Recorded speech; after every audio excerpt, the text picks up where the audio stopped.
அன்பார்ந்த தோழர்களே, என் உயிரின் உயிரான விடுதலை சிறுத்தைகளே, அனைவருக்கும் வணக்கம். கோவையிலிருந்து முகநூல் நேரலை வாயிலாக உங்களை சந்திப்பதில் மகிழ்ச்சி அடைகிறேன். இந்திய பாதுகாப்புத் துறையின் நாடாளுமன்ற நிலைக்குழுவில் நானும் ஒரு உறுப்பினர். இந்த நிலைக்குழு கடந்த 22ஆம் தேதியிலிருந்து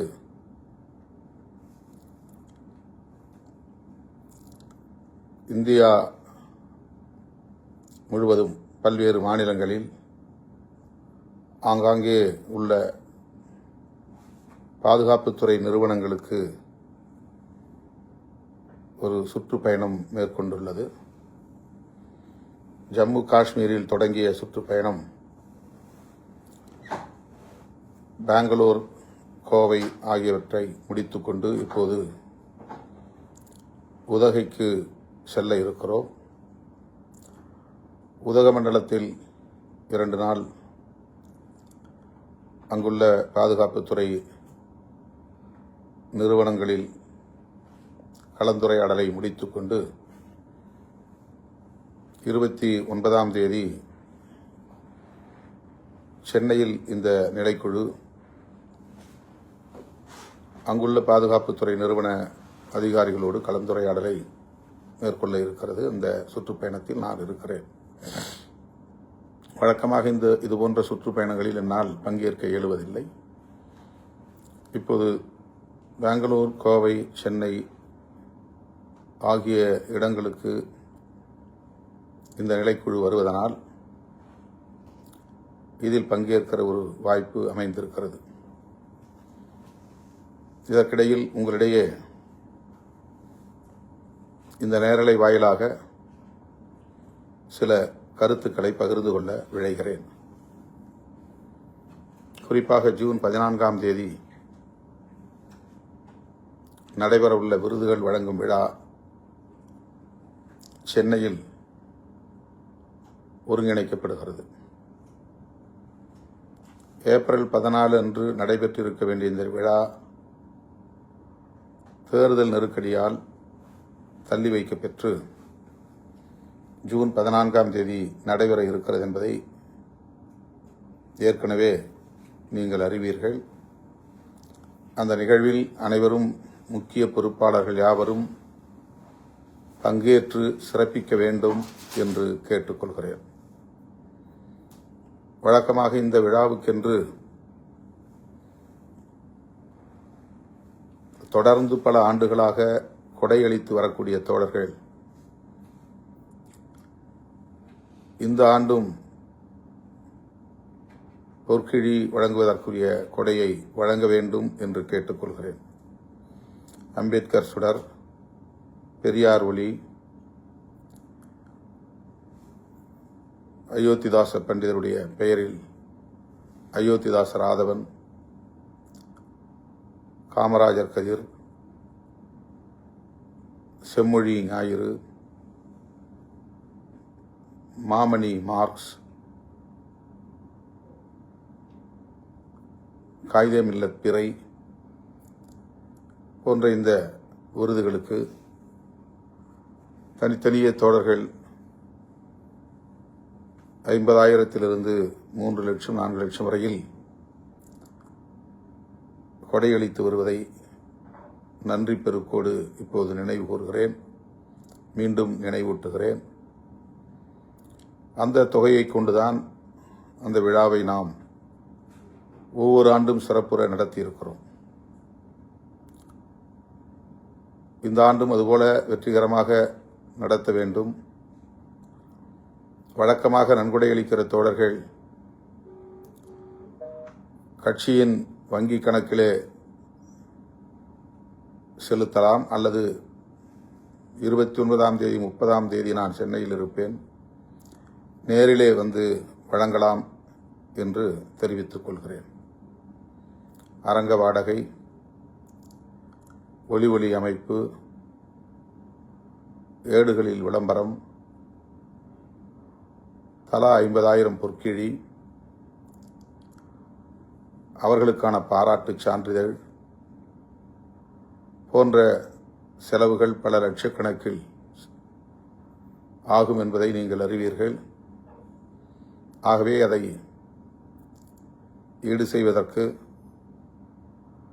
வழக்கமாக வழங்கக்கூடியவர்களும் சரி, புதிதாக வழங்க விரும்புகிறவர்களும் சரி, இந்த மே மாதம் 30ஆம் தேதிக்குள் தலைமையகத்தில் ஒப்படைக்க வேண்டும் என்று கேட்டுக்கொள்கிறேன். தலைமையகத்தில் பொருளாளர் தம்பி SS பாலாஜி மற்றும் தலைமை நிலைய பொறுப்பாளர்கள் இருக்கிறார்கள். அவர்களிடத்தில் தொகையாக வழங்கலாம், அல்லது டிடியாக வழங்கலாம், அல்லது வங்கியில் செலுத்திவிட்டு சலான் போன்றவற்றை ஒப்படைக்கலாம் என்பதை இந்த நேரலை வாயிலாக உங்களுக்கு தெரிவித்துக் கொள்கிறேன், வேண்டுகோள் விடுக்கிறேன். ஜூன் 30ஆம் தேதி மேலவளவு வீரவணக்க நாள். அதற்குரிய ஏற்பாடுகளை மதுரை மாவட்ட தோழர்கள், முன்னோடிகள் ஒருங்கிணைந்து கலந்துரையாடல் செய்து சிறப்புற செய்வார்கள் என்று நான் நம்புகிறேன். செய்ய வேண்டும் என்று கேட்டுக்கொள்கிறேன். மதுரை மற்றும் அதனை சுற்றியுள்ள மாவட்டங்களை சார்ந்த பொறுப்பாளர்கள் மட்டுமின்றி பிற மாவட்டங்களை சார்ந்த முன்னணி பொறுப்பாளர்களும் வழக்கம் போல அந்த நிகழ்வில் பங்கேற்க வேண்டும். மறைந்த போராளிகளுக்கு வீரவணக்கம் செலுத்த வேண்டும் என்றும் கேட்டுக்கொள்கிறேன். இடையில் ஜூன் 18 முடக்காத்தான் பாண்டியன் அவர்களின் வீரவணக்க நாள். அந்த நிகழ்விலும் மதுரை மற்றும் அதனை சுற்றியுள்ள மாவட்டங்களை சார்ந்த முன்னணி பொறுப்பாளர்கள் தவறாமல் பங்கேற்க வேண்டும். தம்பி முடக்காத்தான் பாண்டியன் அவர்களுக்கு வீரவணக்கம் செலுத்த வேண்டும் என்றும் கேட்டுக்கொள்கிறேன். அந்த வகையில்தான் ஒவ்வொருவருக்கும் இந்த தேர்தல் முடிவு அதிர்ச்சியை ஏற்படுத்தியிருக்கிறது. யாரும் ஆட்சி அமைக்க முடியாது என்கிற அளவுக்கு அறுதி பெரும்பான்மை என்று ஒருவருக்கும் அளிக்கவில்லை. ஆனால் தமிழக வெற்றிக் கழகம் அதிக இடங்களில் வெற்றி பெற்று தனிப்பெரும் கட்சி என்கிற இடத்தை பிடித்தது. ஆட்சி அமைப்பதற்கு கூடுதலாக 11 இடங்கள் அல்லது 12 இடங்கள் தேவைப்பட்டன. இந்த நிலையில் குடியரசுத் தலைவர் ஆட்சியை இங்கே திணித்துவிடக்கூடாது, மறு தேர்தல் உடனடியாக வந்துவிடக்கூடாது. ஆகவே தமிழக வெற்றிக் கழகத்தின் ஆட்சி அமைவதற்கு ஆதரவளிப்பது அவசியமானது என்பதை உணர்ந்து காங்கிரஸ், இடதுசாரி கட்சிகள், இந்திய யூனியன் முஸ்லீம் லீக் மற்றும் விடுதலை சிறுத்தைகள் கட்சி ஆகிய நாம் திராவிட முன்னேற்றக் கழகத்தின் தலைமையிலான மதசார்பற்ற முற்போக்கு கூட்டணியில் இடம்பெற்றிருந்த கட்சிகளாகிய நாம் அரசியல் நெருக்கடியை உணர்ந்த நிலையில் இந்த ஆதரவை நல்கியிருக்கிறோம். இது தொடர்பாக பலரும் விமர்சனங்களை செய்து வருகிறார்கள். இது தவிர்க்க முடியாததுதான். இந்த விமர்சனங்களை நாம் எதிர்கொண்டுதான் ஆக வேண்டும். இதில் வருத்தப்படுவதற்கோ ஆத்திரப்படுவதற்கோ எதுவும் இல்லை. 10 ஆண்டுகளுக்கு மேலாக திராவிட முன்னேற்றக் கழகத்தின் தலைமையிலான மதசார்பற்ற முற்போக்கு கூட்டணியில் நாம் இடம்பெற்றிருந்தோம். இந்த சட்டப்பேரவை பொதுத் தேர்தலில் அதிமுக பாஜக இடம்பெற்றுள்ள அந்த கூட்டணி வெற்றி பெற்றுவிடக்கூடாது, ஆட்சி அமைத்துவிடக்கூடாது என்பதை மட்டுமே நாம் ஒரு இலக்காக வைத்து தேர்தல் பரப்புரைகளை மேற்கொண்டோம். தீவிரமாக அவர்களை எதிர்த்து களமாடினோம். நாம் எதிர்பார்த்ததைப் போல அதிமுக பாஜக கூட்டணி வீழ்த்தப்பட்டு விட்டது. பாரதிய ஜனதா ஒரே ஒரு இடத்தில்தான் வெற்றி பெற்றது. அவர்கள் இங்கே பெரிய அளவில் அரசியல் செய்ய விரும்பினார்கள், காலூன்ற விரும்பினார்கள். அவர்கள் முன்வைத்த சதி முயற்சிகள் அனைத்தும் முறியடிக்கப்பட்டு விட்டன. அந்த வகையிலே நாம் மேற்கொண்ட முயற்சி வெற்றிதான். ஆனால் தவேக தனிப்பெரும் கட்சியாக வெற்றி பெற்ற நிலையில் திமுக தலைமையிலான கூட்டணி ஆட்சி அமைக்க முடியாமல் போய்விட்டது. தேர்தலுக்கு முன்பே இதை நாம் கணித்தோம். இஸ்லாமியர்களின் வாக்குகளையும் கிறித்தவ பெருங்குடி மக்களின் வாக்குகளையும் பெருமளவில் தவேக பிரிக்கும். அதுதான் அவர்களின் ஒரே குறியாக இருக்கிறது. ஆகவே திமுக கூட்டணிக்கு இது பாதிப்பை ஏற்படுத்தும். அதனால் திமுக ஆட்சி அமைப்பதற்கு போதிய இடங்களை பெற வாய்ப்பில்லை. குறைந்த இடங்களில் ஆட்சியை கைப்பற்றுகிற வாய்ப்பை இழக்கும் என்ற ஒரு யூகம் நமக்கு இருந்தது.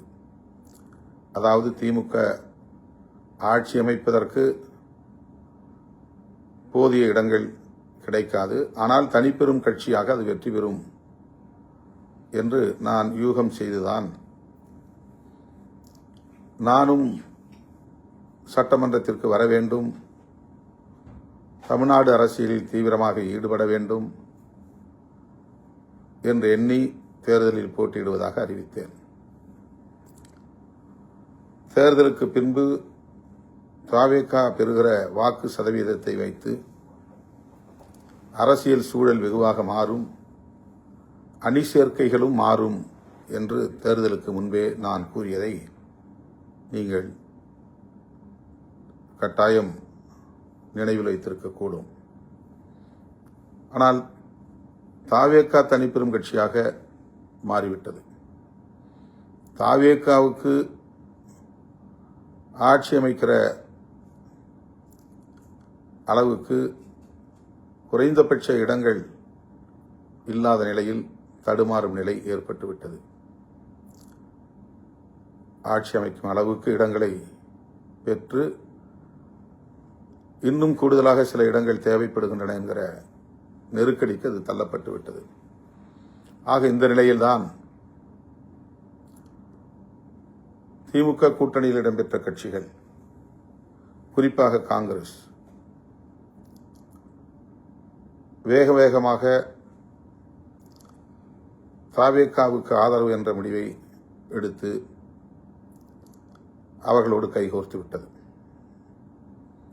யாரும் எதிர்பார்க்கவில்லை, இவ்வளவு வேகமாக அவர்கள் இந்த முடிவை எடுப்பார்கள் என்று எதிர்பார்க்கவில்லை. இந்த நிலையில்தான் நம்மோடு தொடர்ந்து பயணிக்கிற திமுக கூட்டணியில் இருக்கிற இடதுசாரி கட்சிகள் என்ன முடிவெடுக்கப் போகிறார்கள், அந்த முடிவை நாம் காத்திருந்து பார்க்க வேண்டும். அந்த முடிவின் அடிப்படையில் நாமும் முடிவெடுக்க வேண்டும் என்று நான் கருதி அதை வெளிப்படையாக அறிவித்தேன். இதுவும் உங்களுக்கு தெரிந்த செய்திதான். நிபந்தனையற்ற ஆதரவை அளிப்பது என்று இடதுசாரிகள் முடிவெடுத்தார்கள். அந்த முடிவை அவர்கள் 8ஆம் தேதி அறிவிக்கிறார்கள்.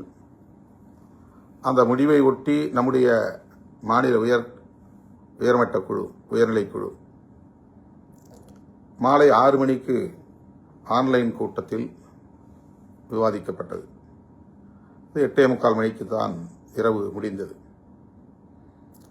அன்றே ஏன் அறிவிக்கவில்லை என்று பலரும் விமர்சிக்கிறார்கள். விமர்சிக்கிறவர்கள் யார் என்று உங்களுக்கு தெரியும். எப்போதும் நம் மீது காழ்ப்புணர்ச்சி கொண்டவர்கள், நம்மை விமர்சிப்பதை மட்டுமே தொழிலாக கொண்டவர்கள், நாம் என்ன செய்தாலும் அதற்கு தவறான உள்நோக்கம் கற்பிக்கக்கூடியவர்கள்.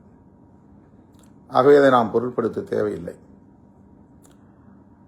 இடதுசாரி கட்சிகள் எப்படி மாநில குழுவை கூட்டி ஒரு பொது கருத்துக்கு முடிவுக்கு வந்ததோ அதை போல நாமும் நம்முடைய கட்சியின் முன்னணி தோழர்களுடன் கலந்து பேசித்தான் ஒரு முடிவுக்கு வர முடியும் என்பதை இடதுசாரி கட்சிகளுக்கு ஏற்கனவே நாம் சொல்லிவிட்டோம்.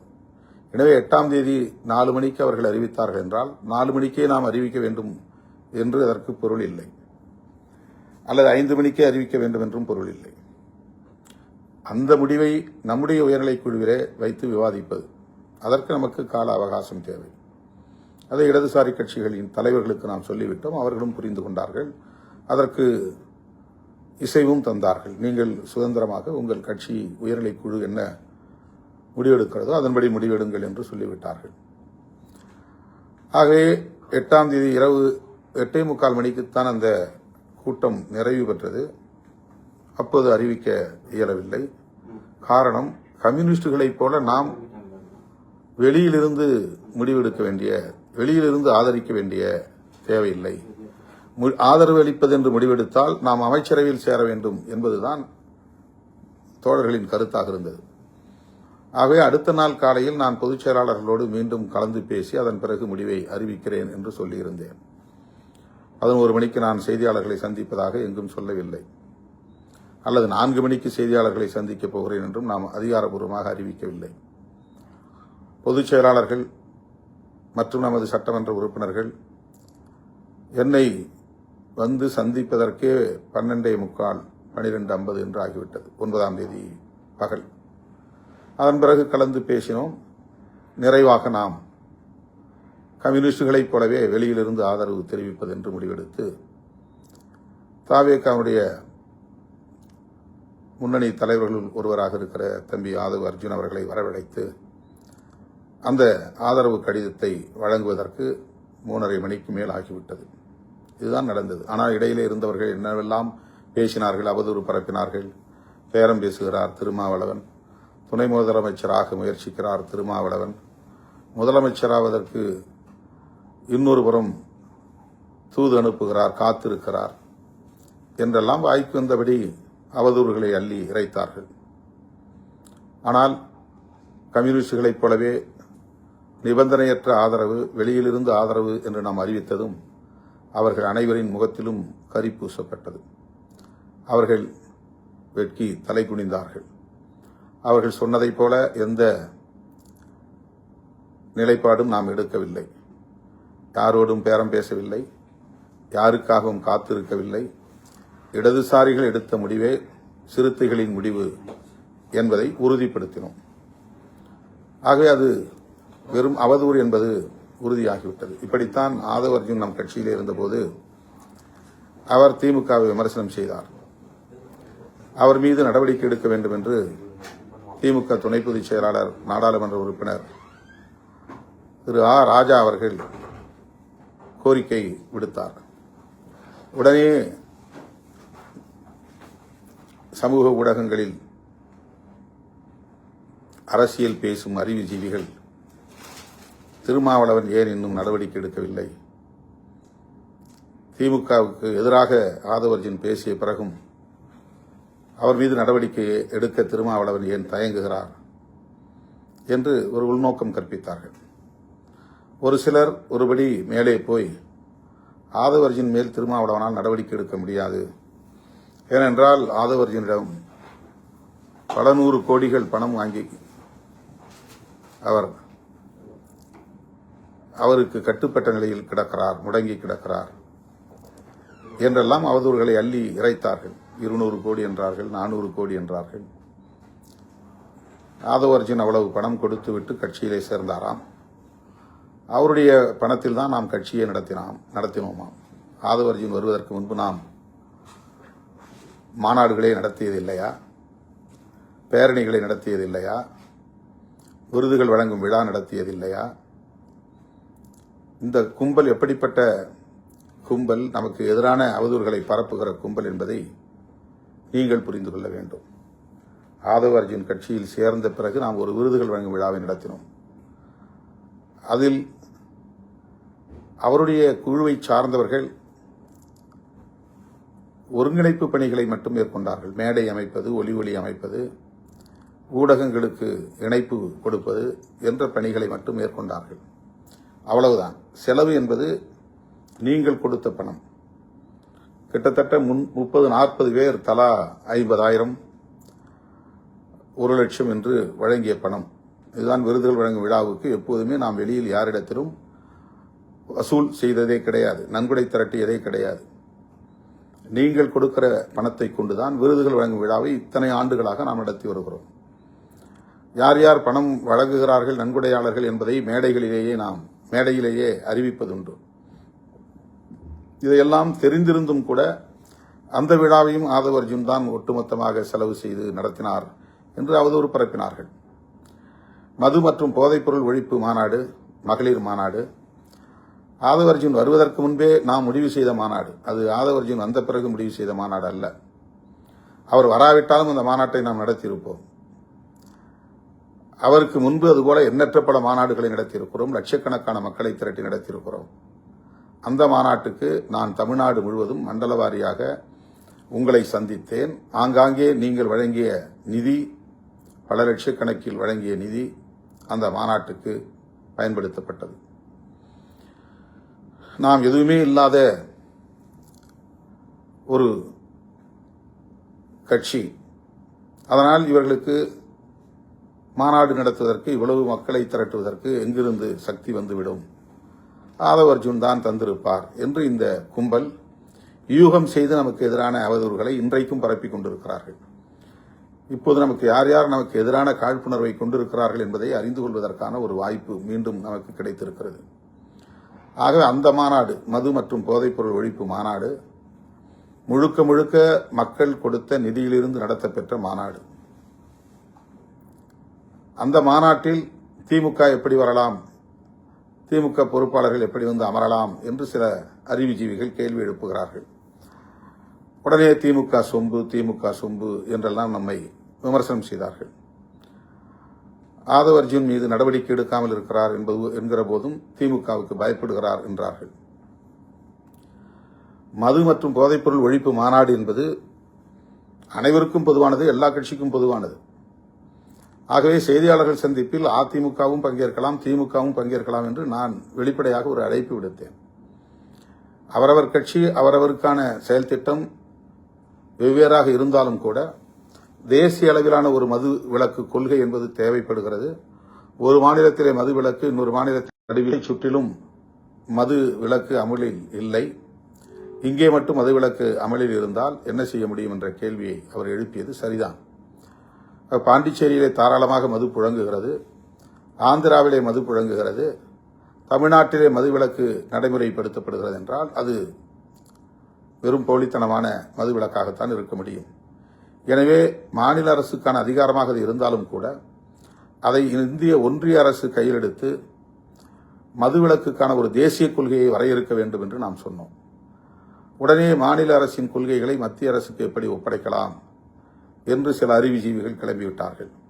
திருமாவளவன் மாநில உரிமை பேசக்கூடியவர், மாநில சுயாட்சி பேசக்கூடியவர், மதுவிலக்கு கொள்கை மாநில அரசிடம் இருக்கிற அந்த அதிகாரத்தை இந்திய ஒன்றிய அரசிடம் ஒப்படைக்க பார்க்கிறார் என்றெல்லாம் நமக்கு எதிரான அவதூறுகளை பரப்பினார்கள். ஆக அதிமுக அதிலே பங்கேற்கவில்லை, திமுகவை சார்ந்தவர்கள் இன்று பங்கேற்றார்கள். இதுவெல்லாம் நடந்த வரலாறு. அப்போது நம்மை திமுக சொம்பு என்றார்கள். ஆதவ அர்ஜுன் மீது நடவடிக்கை எடுக்காததற்கு இதுதான் காரணம் என்றார்கள். ராஜா சொல்லியும் இவர் நடவடிக்கை எடுக்காமல் தாமதப்படுத்துகிறார், ஏன் தாமதம் படுத்துகிறார், ஏன் இன்னும் வாய் திறக்கவில்லை என்றெல்லாம் சொன்னார்கள். எல்லோருக்குமான தலைவர் அம்பேத்கர் என்கிற நூல் வெளியீட்டு விழாவில் நான் பங்கேற்க இயலாமற் போனது. பங்கேற்றால் அது ஒரு அரசியல் முடிவாக மாறும். ஒரு அணி சேர்க்கை தொடர்பான கருத்துருவாக்கத்தை ஏற்படுத்தும். திமுக கூட்டணியில் இருந்த திருமாவளவன் விஜயோடு கைகோர்த்து விட்டார், அணி மாறிவிட்டார், புதிய அணி உருவாகிவிட்டது என்றெல்லாம் பேசக்கூடிய ஒரு சூழல் உருவாகும். ஆகவே ஒரு மேஜர் டெசிஷன், மிக முக்கியமான முடிவு, அந்த முடிவை எடுப்பதிலே ஒரு தயக்கம் இருந்த காரணத்தினால் அந்த விழாவில் நாம் பங்கேற்கவில்லை. அதுதான் காரணம். ஆனால் அதற்கும் வாய்க்கு வந்தபடி பலரும் பலவிதமான கருத்துக்களை பேசினார்கள், அவதூறுகளை பரப்பினார்கள். அந்த கூட்டத்தில் பேசிய ஆதவ் அர்ஜுன் திமுகவுக்கு எதிரான கடும் விமர்சனத்தை முன்வைத்த நிலையில் அவரை அழைத்து நான் விளக்கம் கேட்டேன். அவர் தன்னுடைய கருத்து சரியானது என்று சொன்ன நிலையில்தான் 6 மாதம் அவர் மீது நாம் நடவடிக்கை எடுத்தோம். அப்போது ஆதவ் அர்ஜுனிடத்திலே பல நூறு கோடி பணம் பெற்றுக்கொண்ட காரணத்தினால்தான் திருமாவளவனால் அவர் மீது நடவடிக்கை எடுக்க முடியவில்லை என்று சொன்ன கும்பல் வாயடைத்து போனது. அவர்களின் முகத்தில் கரி பூசப்பட்டது. அது உண்மையாக இருந்தால் ஆதவ் அர்ஜுன் மீது 6 மாத ஒழுங்கு நடவடிக்கையை நாம் எடுத்திருக்க முடியுமா என்ற கேள்வி எழுகிறது. ஆகவே அவர்களுடைய அவதூறு பொய்த்து போனது. அதன் பிறகு அவர் வந்து நான் விசிகாவிலிருந்து விலகுகிறேன், தாவேகாவில் சேருகிறேன் என்று நம்மிடத்திலே நாகரிகமான முறையில் சொல்லிவிட்டுத்தான் விடைபெற்றார். நானும் வாழ்த்தி அனுப்பி வைத்தேன். அதன் பிறகு அவருக்கும் நமக்கும் எந்த தொடர்பும் இல்லை. கரூரிலே 41 பேர் இறந்தபோது அந்த துயரம் எனக்கும் மிகப்பெரிய பாதிப்பை ஏற்படுத்திய நிலையில் ஆதவ் அர்ஜுன் அவர்களை தொடர்பு கொண்டு என்ன நடந்தது என்று கேட்டேன். நடந்ததை சொன்னார். வருத்தப்பட வேண்டாம், மனம் தளர வேண்டாம், இது ஒரு விபத்து, அவ்வளவுதான். இதற்கு அரசியல் உள்நோக்கம் கற்பிக்க வேண்டாம், இதை கடந்து செல்லுங்கள், விஜய் அவர்களுக்கும் என்னுடைய வருத்தத்தை வெளிப்படுத்துங்கள் என்று அவரிடத்திலே சொன்னேன். அவ்வளவுதான். அதற்கு பிறகோ அதற்கு முன்போ இந்த தேர்தல் முடிவு வருகிற வரையில் அவரும் என்னை தொடர்பு கொண்டதில்லை, நானும் அவரை தொடர்பு கொண்டு பேசியதில்லை. ஊரில் பலவிதமான அவதூறுகளை பரப்புகிறார்கள் இயக்கத் தோழர்கள், நீங்கள் புரிந்து கொள்ள வேண்டும். தோழர்களே, இப்போது ராஜா நாம் எடுத்த முடிவை விமர்சனம் செய்திருந்தார். தோழர்கள் என்னிடத்தில் அதை பற்றியெல்லாம் கேட்டார்கள். நான் அதை பொருட்படுத்த வேண்டாம், கடந்து செல்லுங்கள், அதற்கு யாரும் எதிர்வினையாற்ற வேண்டாம் என்று பேசியவர்களிடத்தில், தொடர்பு கொண்ட தோழர்களிடத்தில் சுட்டிக்காட்டினேன், அறிவுறுத்தினேன். அவர் காங்கிரஸை பற்றி அப்படி விமர்சித்தாரா என்று எனக்கு தெரியவில்லை. இடதுசாரிகள் ஆதரவு நல்கியதும் ஒரு அணிமாற்றம்தான். அவர்கள் அமைச்சரவையில் இடம்பெறவில்லை, ஆனால் தாவேகாவுக்கு ஆதரவு நல்கியிருக்கிறார்கள். அதே நிலைப்பாட்டைத்தான் நாமும் எடுத்தோம். ஆனால் நம்முடைய தோழர்கள் அமைச்சரவையில் இடம்பெற வேண்டும், அதுவும் நானே இடம்பெற வேண்டும் என்கிற கருத்தை தொடர்ந்து வலியுறுத்தியதன் விளைவாக, தாவேகா தரப்பிலும் அழைப்பு விடுத்ததன் விளைவாக அமைச்சரவையில் நாம் இடம்பெறுவது என்ற முடிவை எடுத்தோம்.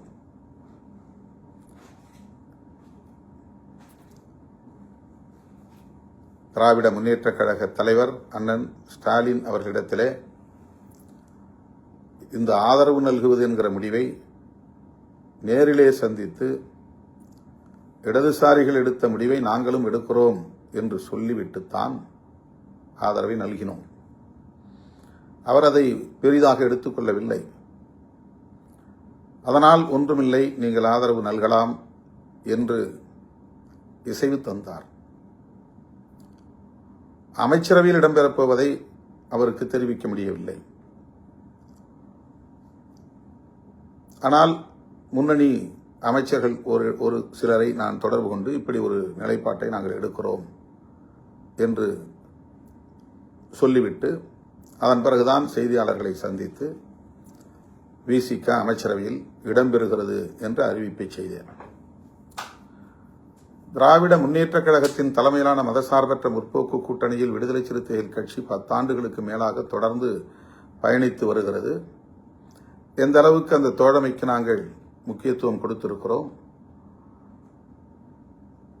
எந்த அளவுக்கு உற்ற துணையாக இருந்திருக்கிறோம், அந்த கூட்டணியை பாதுகாக்க வேண்டும் என்பதில் எங்களால் ஆன பங்களிப்பை எவ்வளவு செலுத்தியிருக்கிறோம் என்பதை திமுக தலைவர் அண்ணன் முத்துவேல் கருணாநிதி ஸ்டாலின் அவர்கள் மிக நன்கு அறிவார்.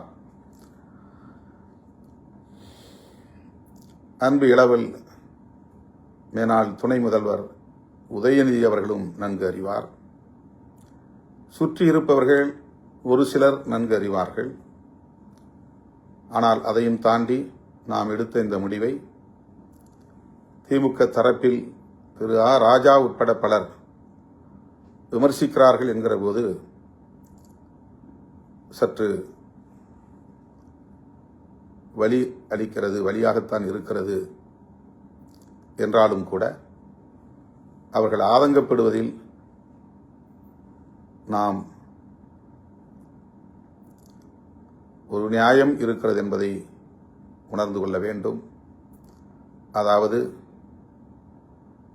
திமுகவை கடுமையாக விமர்சித்துக் கொண்டிருக்கிற தாவேகாவோடு நாம் கைகோர்ப்பதை அல்லது அவர்களோடு களத்தில் நிற்பதை அல்லது அவர்களுக்கு ஆதரவு அளிப்பதை அவ்வளவு எளிதாக எப்படி திமுக தொண்டர்களால் கடந்து செல்ல முடியும்?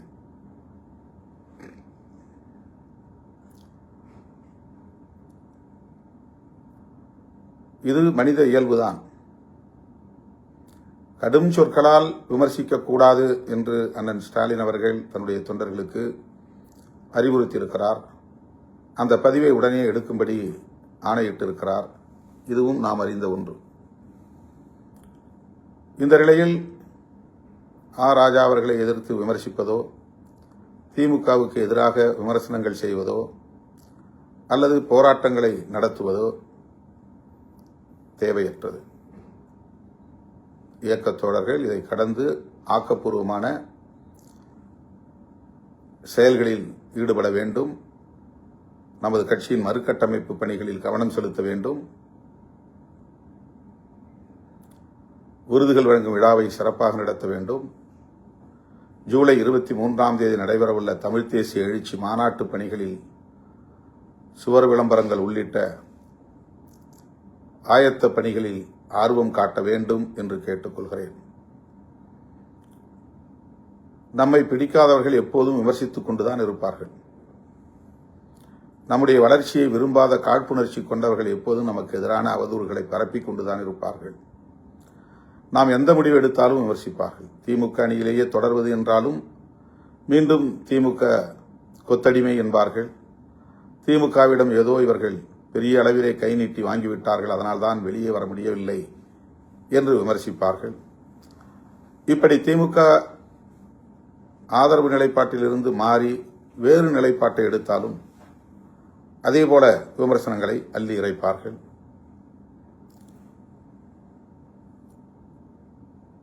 இப்போது காங்கிரஸ்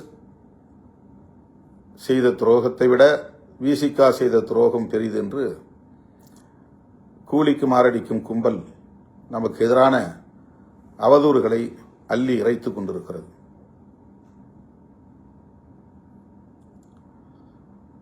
தேர்தலுக்கு முன்பே ஆதவர்ஜினாவோடு திட்டமிட்டு நாம் சதி செய்தோம் என்றெல்லாம் சொல்லுகிறார்கள். மேனாள் முதல்வர் அண்ணன் மு.க. ஸ்டாலின் அவர்களின் மனசாட்சிக்கு தெரியும், விடுதலை சிறுத்தைகளும் திருமாவளவனும் எந்த அளவுக்கு நேர்மையான உறவை கொண்டிருந்தோம், நட்புக்கு எந்த அளவுக்கு முக்கியத்துவம் கொடுத்தோம், அந்த கூட்டணியை பாதுகாக்க வேண்டும் என்பதில், கட்டுக்கோப்பாக வைத்திருக்க வேண்டும் என்பதில், அது வெற்றி பெற வேண்டும் என்பதில் எந்த அளவுக்கு உறுதுணையாக இருந்தோம் என்பது அண்ணன் அவர்களின் மனசாட்சிக்கு தெரியும். வேறு யாருக்கும் இது தெரிய வேண்டும் என்பதில்லை. எனவே என் உயிரின் உயிரான விடுதலை சிறுத்தைகளுக்கு நான் வேண்டுகோள் விடுக்கிறேன். இந்த பிரச்சனையை ஊதி பெருக்க வேண்டாம், விட்டு விடுங்கள், கடந்து செல்லுங்கள்.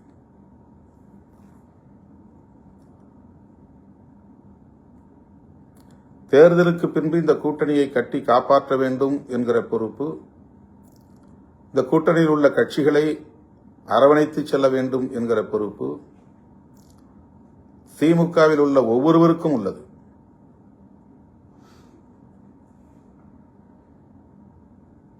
இதில் நாம் பெற்றிருக்கிற வெற்றியாக இருந்தாலும் அல்லது தோல்வியாக இருந்தாலும் அதற்கு கூட்டணியில் உள்ள ஒவ்வொருவருக்கும் பொறுப்பு உண்டு.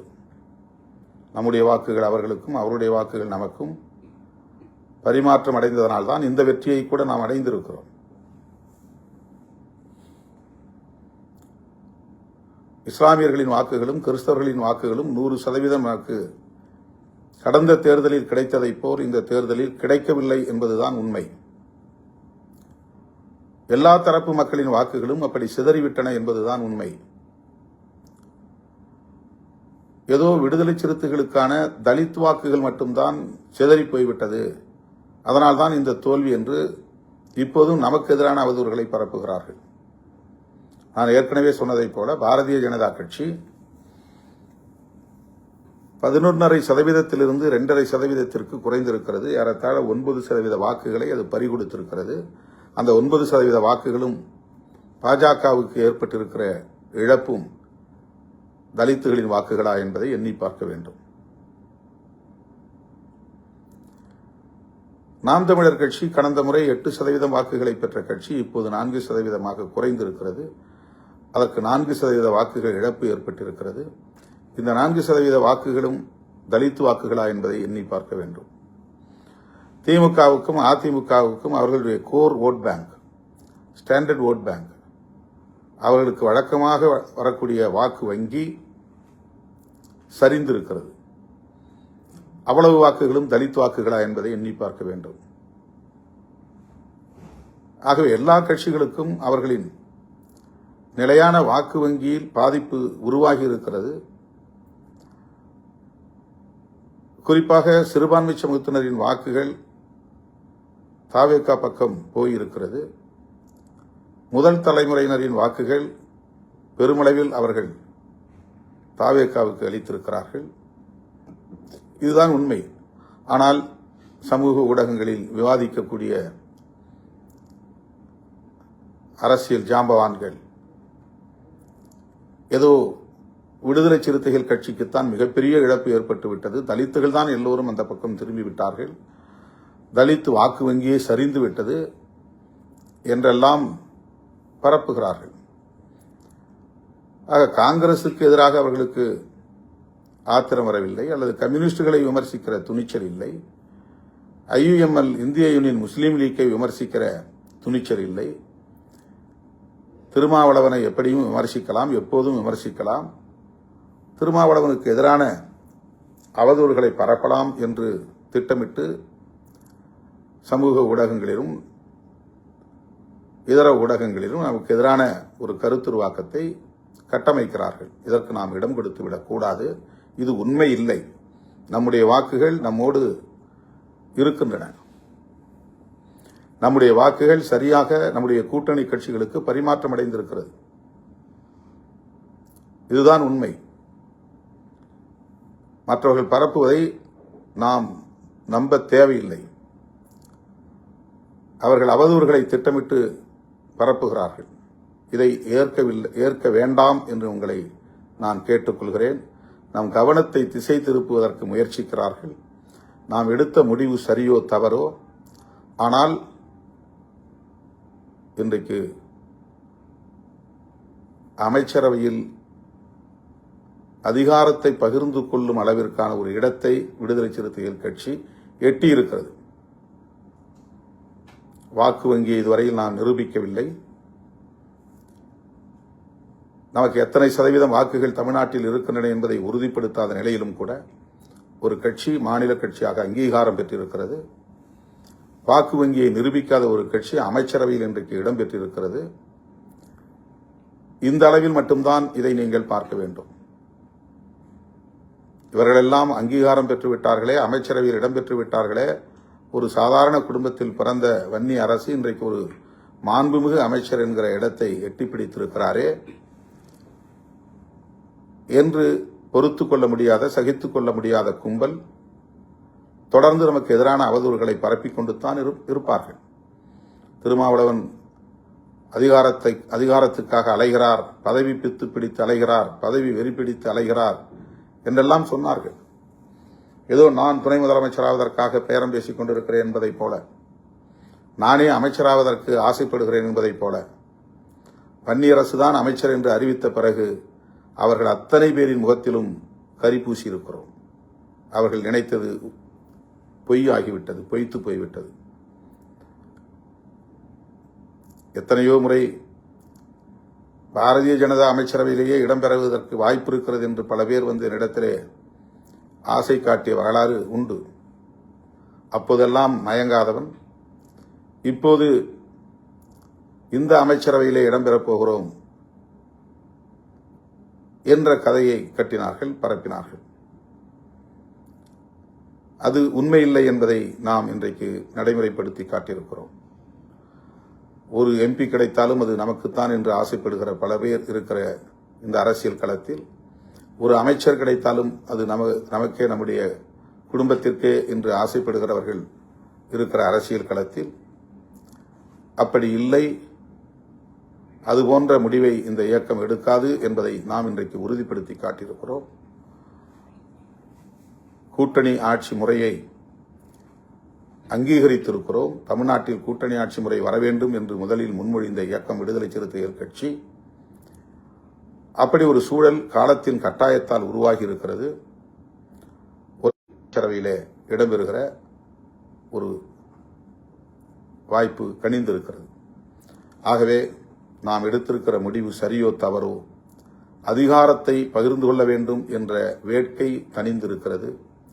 அந்த வாய்ப்பை நாம் பயன்படுத்தியிருக்கிறோம். அந்த புரிதலோடு தோழர்கள் களமாட வேண்டும். யார் நம்மை எவ்வளவு மோசமாக விமர்சனம் செய்தாலும் அதற்கு நீங்கள் செவி சாய்க்க வேண்டாம். போராட்டம் என்கிற பெயரில் கவனம் சிதற வேண்டாம். நம்முடைய அவர் மட்டுமல்ல, இதுபோல் எண்ணற்ற பலர் சமூக ஊடகங்களில் வாய்க்கு வந்தபடி பேசிக் கொண்டிருக்கிறார்கள். அவர்களுக்கெல்லாம் காலம் பதில் சொல்லும், நம்முடைய களம் பதில் சொல்லும். ஆகவே நாம் எடுத்த நிலைப்பாட்டில் தெளிவாக இருப்போம், உறுதியாக இருப்போம், துணிவாக களமாடுவோம். ஜூலை 23 தமிழ் தேசிய எழுச்சி மாநாட்டில் நாடே வியக்கும் அளவுக்கு லட்சக்கணக்கான சிறுத்தைகளை அணிதிரட்டுவோம். அதற்கான ஏற்பாட்டில் தீவிரம் காட்டுவோம். சுவர் விளம்பரங்களை தொடங்குங்கள், துண்டறிக்கை விளம்பரங்களை மேற்கொள்ளுங்கள். கிராமம் கிராமமாக சென்று பெண்கள், குழந்தைகள், இளைஞர்கள் உட்பட அனைவரையும் திரட்டுவதற்குரிய கவனத்தை செலுத்துங்கள். நாம் அவதூறுகளுக்கு முகம் கொடுக்க வேண்டாம். அது நமக்கு பாதிப்பை ஏற்படுத்தும். அவதூறு பேசுகிறவர்கள் பேசிக்கொண்டே இருக்கட்டும். நம்முடைய இலக்கில் கவனம் செலுத்துவோம் என்பதை சொல்லி முடிக்கிறேன். நன்றி, வணக்கம்.